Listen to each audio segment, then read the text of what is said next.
Biker movie April 3rd release అవుతుంది కాబట్టి స్వామివారిని దర్శనం చేసుకుందామని వచ్చాం. సో ఇదే ఆల్వేస్ అంటే ఒక తెలియని ఫీలింగ్ ఉంటుంది. సో అందుకే బైకర్ మూవీ ఎలా ఉండబోతుంది? First Indian motor cross film అండి. సో ఖచ్చితంగా ఇండియా మొత్తం గర్వపడేలా ఉంటుంది ఈ సినిమా.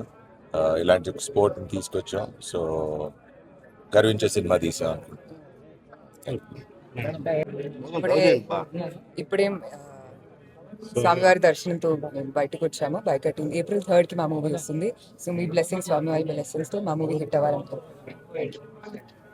Okay, thank you.